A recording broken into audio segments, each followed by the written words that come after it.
Bom dia aos ouvintes da Rádio Cidade, bom dia aos ouvintes do Manhã Cidade. Chegou a hora de fazer o resumão da política.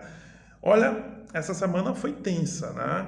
Porque, embora o governo federal conseguiu aprovar o arcabouço fiscal na semana passada, né? A questão do teto de gastos, o novo teto de gastos, reorganizou as finanças do governo, e era uma coisa que o governo queria muito, o Haddad queria muito, principalmente por quê? Porque aí ele pode chegar no Banco Central e pedir pela derrubada da taxa de juros, enfim. Apesar dessa vitória, é preciso lembrar que no Brasil, nos últimos anos, o poder legislativo vem ganhando muita força, principalmente o legislativo federal. Uma vez que, desde o governo Bolsonaro, o legislativo vem conseguindo espaço no orçamento, com o orçamento secreto, com as RP9, né, as emendas bilionárias que eles conseguiram, e também muito espaço na agenda pública. Então, o Poder Legislativo ganhou muito poder nos últimos anos e não ia entregar o poder porque chegou um novo governo. Então, o governo Lula começou a sentir o poder de Arthur Lira agora. E eu vou dizer uma coisa, esse poder de Arthur Lira pode inclusive dificultar a vida do governo Lula daqui por diante. É algo importante que o governo vai precisar sair desse emparedamento. O ponto é o seguinte, é que no governo Bolsonaro a estrutura de ministérios era diferente, é óbvio, é natural que cada governo faça a sua.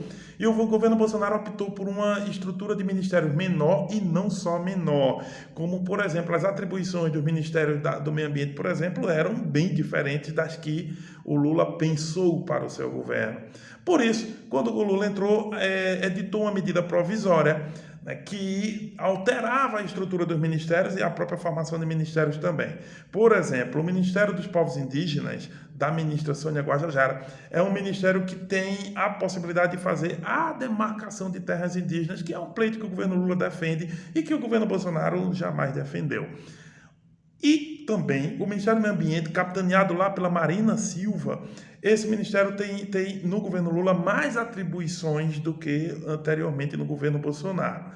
O ponto é o seguinte, é que o Arthur Lira pegou a medida provisória e reorganizou ela, refez, né? Ou seja, reestruturou essa medida provisória, reorganizando o que o governo Lula queria. Ou seja, por exemplo, a demarcação de terras indígenas não vai ficar no Ministério dos Povos Indígenas, o Ministério do Meio Ambiente vai perder poder, e isso afeta imensamente o governo. Primeiro porque o governo tem duas pautas internacionais importantes. A pauta de meio ambiente, que o Brasil é muito respeitado lá fora, e que Lula fez uma caminhada internacional, digamos assim, em torno dessa agenda, e a questão dos direitos humanos, e aí os povos indígenas estão incluídos.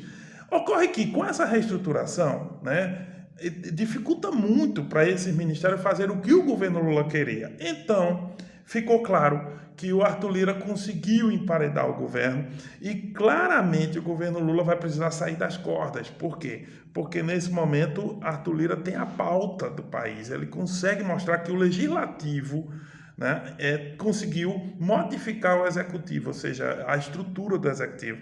Segundo o artigo 84 da Constituição, quem organiza a estrutura do executivo obviamente é o presidente da República, mas o legislativo ganhou esse poder, né, e mostrou suas garras. Então, isso é algo que o governo vai precisar se reorganizar. Não necessariamente elimina o governo Lula do jogo, óbvio que não, mas o governo Lula não tem maioria na Câmara para forçar isso aí e claramente vai precisar, além de compor, talvez reorganizar a base, principalmente a base comunicativa, porque cá para nós, o governo Lula, em termos de comunicação, é bem mais fraco, né, do que, por exemplo, o bolsonarismo consegue ser, ir nas redes sociais. O bolsonarismo consegue ser forte e o governo Lula é muito mais fraco em relação à comunicação. E isso afeta também a forma como a qual o governo pode lutar. Uma das armas do governo é mobilizar a população.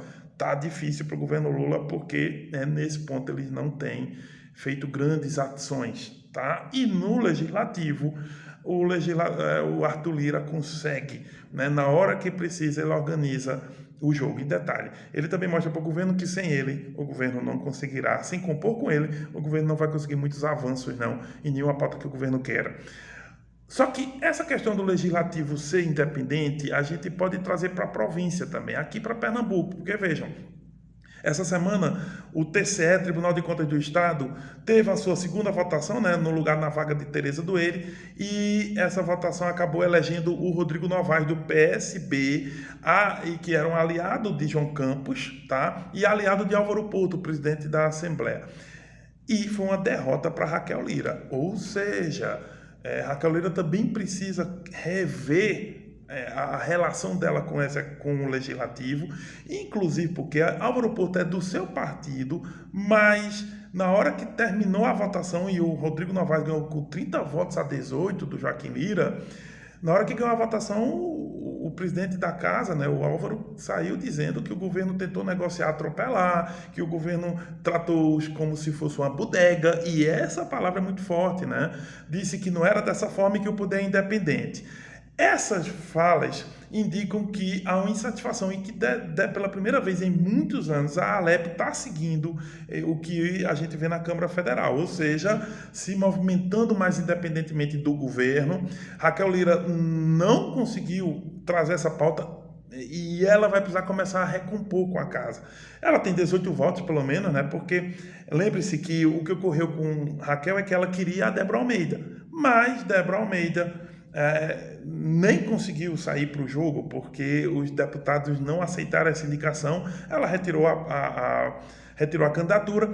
O Joaquim Lira era candidato, teve o apoio do governo, mas o governo foi muito de última hora, não conseguiu fazer a articulação.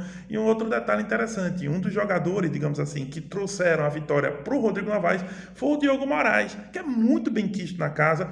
É deputado pelo PSB, né? Foi deputado pelo PSB, muito querido lá na casa. E aí é uma vitória também para ele, por quê? Porque o Agreste aqui de Pernambuco, Santa Cruz de Capibari, mais precisamente, volta a ter uma representatividade direta na Assembleia Legislativa. Então, o Diogo Moraes volta para casa. Muita gente votou no Rodrigo porque ele pediu votos.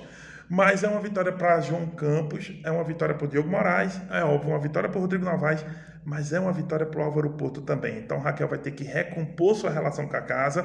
Ontem ela fez uma reunião com o primeiro escalão, com o segundo escalão, precisa dar um mote ao governo. O governo ainda não tem um mote, uma cara, digamos assim, mais própria de Raquel. Ela já governou Caruaru, entende isso, mas vai precisar arrumar a casa enquanto há tempo. Nem o governo Lula, nem o governo Raquel vão necessariamente acabar por causa disso, mas que a Câmara Federal e a Assembleia Legislativa já mostraram que tem garras para jogar o jogo, já mostraram. Então vamos ver, vamos aguardar o que vai ocorrer a partir de agora, tá bom? A gente volta semana que vem, né, com mais um resumo da política e um bom dia para todos.